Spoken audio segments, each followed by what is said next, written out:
fleets. Stay till the end. Because what happened in these 3 hours changed the future of naval warfare. Forever. If you're ready to understand how strategy, not size, wins wars, hit like, subscribe, and ring the bell. This is the story Russia never wanted the world to hear. To understand what happened that night, we need to step back. Months before the ambush. The Black Sea, a vast body of water bordered by 6 nations. But for Russia and Ukraine, it became something more, a chessboard of war. Every ship, every drone, every movement carried weight. For decades, Russia ruled these waters. The Black Sea Fleet, based in Sevastopol, Crimea, was one of Moscow's most prized assets. It gave Russia control over trade routes, missile launch zones, and naval dominance. With over 40 warships, 6 submarines, and thousands of sailors, it was the pride of the Russian Navy. When the war in Ukraine began, the Black Sea became a key front. Russian ships launched caliber cruise missiles into Ukrainian cities. They blockaded ports, they cut off trade, and they believed no one could challenge them on water. But Ukraine refused to accept defeat. With no large navy left, Ukraine had to think differently. Their biggest ships were gone, destroyed or captured in 2014 when Russia seized Crimea. All they had left were small patrol boats, coastal launchers, and a few hidden bases. So they turned to creativity. If they couldn't match Russia's fleet, they would outthink it. In early 2023, Ukrainian engineers began building unmanned sea drones, fast, low, remote-controlled boats packed with explosives. These drones were small enough to avoid radar, but strong enough to destroy warships. Each cost around $250,000, compared to the $1 billion price tag of a modern Russian frigate. It was David against Goliath, with speed, not strength, as their weapon. The world took notice when, in mid-2023, one of these sea drones damaged the Admiral Makarov, one of Russia's most advanced frigates. It sent a clear message: Ukraine had found a new way to fight. But Russia wasn't going to stay quiet. Their commanders saw these drones as a growing threat. Intelligence reports showed that Ukrainian forces were using American satellite data to guide their attacks. U.S. Navy support through ISR, intelligence, surveillance, and reconnaissance, gave Ukraine an edge Russia couldn't ignore. In late summer, Russian intelligence drafted what they called Operation Thunderwave. The goal was simple: lure Ukraine's naval drones into open waters, jam their signals, and destroy them all in one coordinated strike. Moscow wanted a quick and decisive win, something they could show on state TV to prove control over the Black Sea. They planned it carefully. Interceptors, radar coverage, decoy transmissions, and patrol routes. Every piece was set. On paper, it looked perfect. But what Russia didn't know was that their plan was already compromised. Weeks before the operation, Ukrainian cyber units intercepted a burst of Russian communications. It hinted at unusual naval movements near Crimea. Ukrainian analysts in Odessa studied it closely. The tone, timing, and patterns didn't fit Russia's normal patrol routes. Something was off. Ukraine's Defense Intelligence Directorate, HUR, began monitoring Russian frequencies. They detected encrypted chatter about a clean sweep and drone elimination. The clues were small, but enough to confirm it. A large-scale operation was coming. Ukraine's response was immediate. Instead of avoiding the ambush, they decided to walk right into it, on their own terms. They designed a counter-trap, a plan that flipped the entire Russian operation upside down.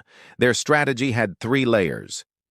First, they would create fake drone signals, electronic decoys broadcasted across the Black Sea. These false signals would make Russia believe Ukrainian drones were gathering in a specific zone. Second, they would send real drones from another direction, staying low on the water and nearly invisible to radar. These would carry high explosives and strike when Russia's ships were most distracted. And third, they would use electronic warfare to jam Russian radar and communication, making the fleet blind and isolated once the ambush began. Every detail was calculated.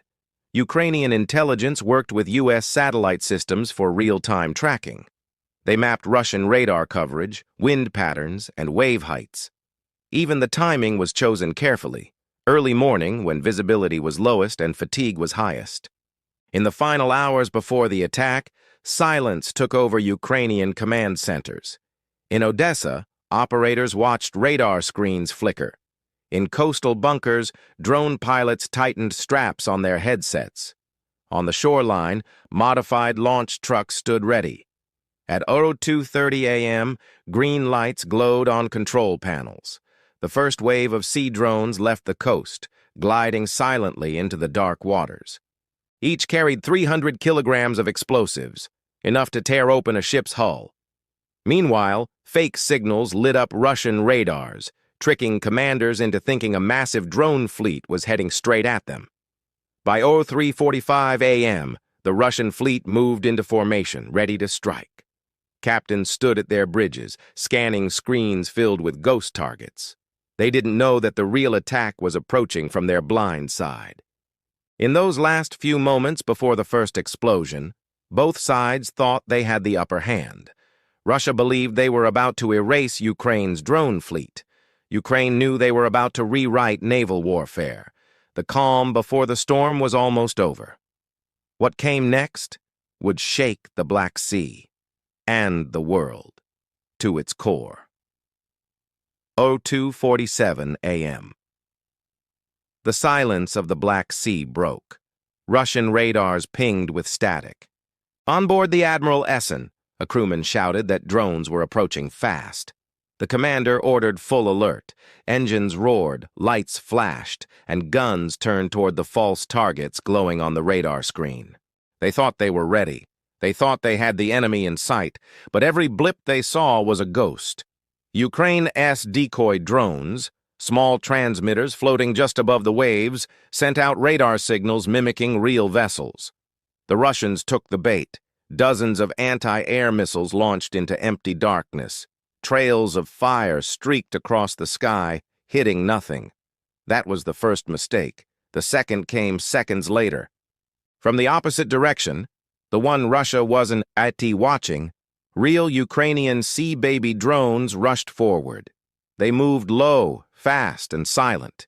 Built for stealth, each carried a camera, GPS link, and nearly 300 kilograms of explosives. They were guided by operators sitting miles away in hidden bunkers. 03:02 a.m. The first contact. A Russian corvette detected unusual movement off its stern. The radar officer hesitated. Interference was everywhere. Then came the flash. A Ukrainian drone slammed into the side of the corvette, detonating instantly. The explosion split metal and sent shockwaves across the formation. Russian sailors rushed to their battle stations. Flares launched into the night, lighting the sea in orange. The fleet was in confusion. Every radar and comms channel filled with overlapping orders. Multiple impacts! Enemy drones confirmed. Requesting air cover. But the air cover wasn't coming. The electronic jamming from Ukraine's coastal units had already crippled Russian long-range communication. What the ship saw as radar interference was actually a digital smokescreen, one that blinded their entire defense grid. At 03:20 a.m., Ukraine launched its second wave. 6 more Sea Baby drones, followed by 3 modified Neptune anti-ship missiles from the coast. The missiles flew low over the water, guided by real-time satellite data from U.S. systems watching the battle unfold. The Admiral Makarov, flagship of the Black Sea Fleet's frigate group, became the main target. Once a proud symbol of Russian naval power, it now faced an attack it couldn't understand. The ship's close-in weapon system, the AK-630, fired thousands of rounds into the night. But the drones came too fast, too low. 03:27 a.m. One drone struck the stern. Another hit seconds later near the engine room. A ball of fire erupted. Fuel spilled into the water, burning across the surface. The Makarov began to list. Its crew tried to contain the damage, but the flooding was too severe. Panic spread through the fleet. Other Russian ships, fearing more drones, began to pull away. Some collided as they tried to maneuver. The once organized formation turned into chaos. Ukraine's command center in Odessa stayed calm. Operators monitored every impact through live drone feeds. They watched as Russian ships fired wildly into empty sea. The ambush was working perfectly. At 03:45 a.m., Ukraine unleashed its final blow. 4 long-range Storm Shadow missiles, supplied by Western allies, streaked toward the battle zone. Their flight paths were designed to follow the confusion. Russia's radar systems, already jammed, failed to detect them in time. One missile hit a logistics vessel carrying ammunition. The blast lit up the horizon. The explosion triggered secondary detonations as stored shells went off one by one. Another missile struck a command ship's communication tower, cutting the fleet off from Sevastopol entirely. In less than 2 hours, Russia's Operation Thunder Wave had turned into a disaster. What was meant to destroy Ukraine's drone threat had instead exposed every weakness in the Russian Navy's defenses. 04:05 a.m. The Black Sea burned. Fires raged on the surface as oil slicks spread. The Makarov was sinking. Nearby destroyers picked up survivors, their radios silent except for static. By 04:30 a.m., the Ukrainian drones had vanished. Their operators powered them down. Mission complete. The ambush was over. Russia tried to regroup. Helicopters took off from Crimea, searching for targets, but found only flames and drifting wreckage. By dawn, the full scale of the disaster was clear. 2 major ships destroyed. 1 heavily damaged. Over 200 sailors dead or missing. Ukrainian officials made no official statement. They didn't need to. Satellite photos spoke louder than words. The world saw thick black smoke over the Black Sea, and the Russian Ministry of Defense scrambling to control the narrative. Russia claimed a technical accident. Then it claimed a terrorist attack. But international analysts knew better. The precision, the timing, and the electronic interference pointed to a well-planned military operation, one that turned Russia's own strategy against it. Behind closed doors, NATO analysts called it a textbook asymmetric strike. A smaller, weaker navy had used intelligence, timing, and technology to beat a superior fleet. By 05 a.m., the last flames flickered out. The Black Sea was silent again, but nothing about it was the same. The Russian commanders, who had bragged about ending Ukraine's drone program, were now facing humiliation. Their ships were gone. Their communications had failed. Their perfect plan was exposed as a trap. For Ukraine, it was more than just a victory. It was proof. Proof that with precision and patience, even giants can fall. What Russia called a small drone threat had just rewritten the rules of modern naval warfare. To understand how Ukraine pulled off the Black Sea ambush, we need to break down what really happened beneath the chaos, the technology, the timing, and the thinking that made it possible. This was not luck. It was precision warfare built on intelligence, engineering, and planning. At the heart of Ukraine's operation were 3 key elements: decoy signals, drone swarms, and electronic warfare. Each worked together to trap Russia's fleet inside its own operation. Let's start with the decoys. Ukrainian technicians built small floating transmitters that mimicked the radar and infrared signature of naval drones. Each decoy was barely the size of a backpack, powered by a compact battery and radio emitter. When switched on, they created radar reflections identical to larger unmanned boats. Russia's radar systems could not tell the difference. By scattering dozens of these decoys across the water, Ukraine filled the radar screens of Russian ships with false targets. From the bridge of a destroyer, it looked like a swarm of Ukrainian drones approaching in formation. The Russians believed they were finally catching the enemy they had been hunting for months. But these were ghosts. While Russian ships fired missiles and cannons at empty water, the real threat came from another direction: the Sea Baby fleet. The Sea Baby was Ukraine's newest weapon. It wasn't built in a big factory or designed by a major defense contractor. It was made in secret workshops by Ukrainian engineers working with the Navy's Special Operations Unit. Each drone was about 18 feet long, made of lightweight composite materials, and could reach speeds of up to 90 kilometers per hour. It carried a warhead of 300 kilograms of explosives in its nose. These drones were remote-controlled using Starlink communication links, allowing operators to guide them from hundreds of kilometers away. Video feeds, GPS data, and sensor readings gave Ukrainian crews complete control. If one signal was lost, another could take over instantly through backup frequencies. In the Black Sea ambush, more than 20 drones were launched in multiple waves. Some carried live explosives. Others were reconnaissance units transmitting real-time footage of the Russian formation. This allowed Ukrainian command to monitor every move and adjust the attack in real time. The second piece of the operation was electronic warfare, or EW. Ukraine SEW units along the coast of Odessa and Mykolaiv used advanced signal jammers to flood the airwaves. These jammers emitted radio noise across the same frequencies used by Russian radar and communication systems. The result: Russian ships couldn't communicate properly with each other or detect the drones accurately. In war, confusion is a weapon. By blinding the Russian fleet electronically, Ukraine made them shoot in the wrong direction, waste ammunition, and panic.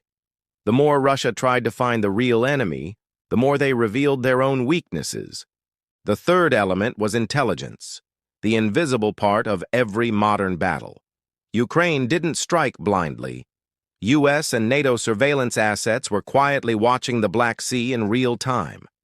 Satellites like Lacrosse and Sentinel provided radar imaging, tracking the movement of Russian ships even through clouds or darkness. American ISR systems detected when Russian radar systems activated for Operation Thunderwave. This gave Ukraine exact coordinates and timing before the battle even started. Meanwhile, Ukrainian cyber teams monitored Russian communications. They intercepted messages hinting at a sweep operation days before it began. That allowed them to build their counterplan, flipping the entire Russian ambush back on itself. One of the most impressive aspects of the operation was the Neptune missile modification. Originally designed to sink large surface ships like cruisers, Ukraine's R-360 Neptune was modified for longer range and better guidance. Engineers added new targeting software and a lighter warhead to improve precision. In the ambush, these missiles acted as long-range finishers, striking after the drones had already crippled Russian defenses. A single Neptune missile costs roughly $500,000, still only a fraction of the price of a Russian frigate, which can exceed $1 billion. In that battle, the ratio of cost to damage was almost 1 to 2,000.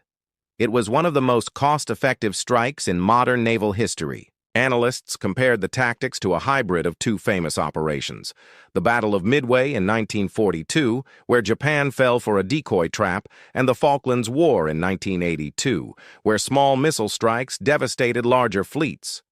But this time, it was digital warfare: faster, smaller, smarter. Ukrainian operators used AI-assisted targeting algorithms that processed satellite and drone data in real time. These programs predicted ship movement based on speed, heading, and previous naval patterns. The system suggested optimal angles of approach for each drone, increasing hit probability by over 60%. Even weather played a role. Ukrainian planners timed the operation during a temperature inversion, when cold air near the sea surface bends radar waves upward. This created a radar shadow that hid the incoming drones until it was too late. The Russian fleet's biggest weakness was its dependence on old Soviet-era radar systems. Many of them were designed for large aircraft, not small sea-skimming drones.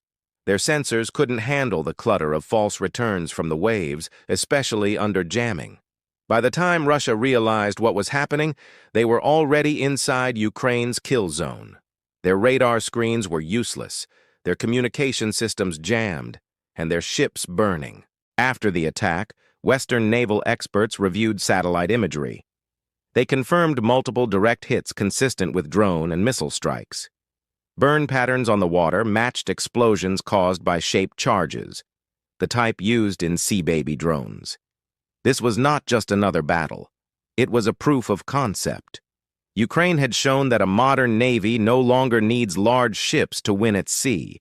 It needs data, precision, and courage. In 3 hours, a few small drones, guided by clever minds and sharp technology, had dismantled a fleet that took decades and billions of dollars to build. The Black Sea would never be the same again. By 05 a.m., the scale of the Black Sea ambush was clear. The Russian fleet was shattered. 2 major warships were destroyed.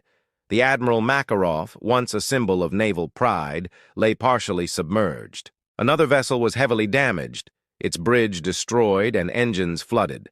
Fires spread across the water as oil slicks ignited, creating a fiery barrier between the remaining Russian ships and open sea. Russian losses were heavy. Over 200 sailors were killed or went missing. Dozens were rescued by other vessels, some injured, others in shock. Communications remained fragmented and morale was at its lowest point in decades. A force that had once dominated the Black Sea now faced humiliation. For Ukraine, the victory was not only strategic but symbolic. A smaller, technologically outnumbered navy had outsmarted a larger, better-equipped fleet. Ukraine regained partial control of the Black Sea corridor, at least temporarily, and forced Russian forces to rethink their naval operations. Intelligence reports suggested Moscow was now pulling back ships to safer ports, wary of further drone and missile attacks. International reaction was immediate. NATO analysts called it a textbook asymmetric strike, a smaller force using intelligence, drones, and electronic warfare to dismantle a superior fleet. Satellite images confirmed the extent of the damage: charred wrecks, sinking hulls, and smoke rising over the once calm sea. Social media posts, verified by journalists, amplified Ukraine's success, showing the world that innovation and strategy could outweigh raw power. The U.S. Navy and Allied intelligence quietly celebrated Ukraine's effective use of Western technology.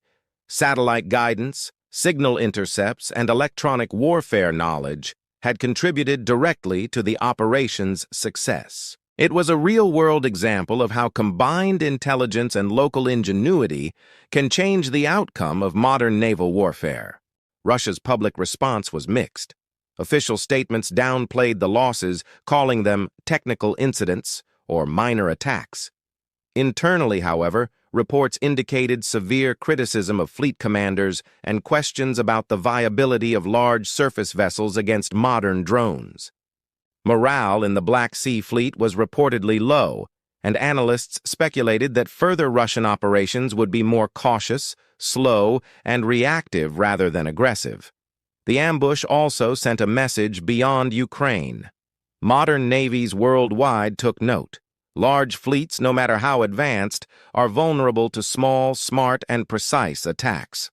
Cost-effective drones, electronic warfare, and real-time intelligence could tilt battles even in favor of smaller forces. For Ukraine, the outcome was clear. The Black Sea was no longer a one-sided domain. Russia's perfect plan had backfired, and the lessons learned would influence every naval encounter going forward. The ambush became a benchmark in modern asymmetric warfare, proving that preparation, creativity, and precision can overcome size and firepower. By sunrise, the sea returned to a deceptive calm. The flames were dying, and the smoke was thinning, but the consequences were permanent. Russia's pride was wounded, and Ukraine's strategy had made history. The Black Sea was no longer just a battlefield. It was proof that clever tactics, intelligence, and courage could reshape naval power. The Black Sea ambush was more than a battle. It was a lesson in modern warfare. It proved that size and firepower alone no longer guarantee victory. Ukraine's success came from intelligence, planning, and daring execution. A smaller, less equipped force had outsmarted one of the world's most powerful navies. This operation highlighted the importance of asymmetric tactics. Ukraine didn't try to match Russia ship for ship. Instead, they used drones, decoys, and electronic warfare to create confusion. They exploited weaknesses in Russian radar, communication, and decision-making. Every move was calculated to maximize impact while minimizing risk. In 3 hours, a fleet that cost billions of dollars was crippled by assets worth a fraction of that cost. The battle also emphasized the value of real-time intelligence. Satellite feeds, signal intercepts, and cyber monitoring allowed Ukrainian commanders to see Russian movements before the attack. This intelligence turned assumptions into certainty, enabling precise strikes that disrupted the enemy's plan completely. Technology alone wasn't enough. Ukraine's operators demonstrated courage, skill, and discipline. They coordinated multiple drones and missiles under high pressure. Mistakes could have been catastrophic, but careful planning, training, and focus turned potential disaster into overwhelming success. The ambush reshaped the strategic landscape of the Black Sea. Russia was forced to pull back ships, reconsider its tactics, and invest in counter-drone measures. Ukraine, on the other hand, gained confidence and international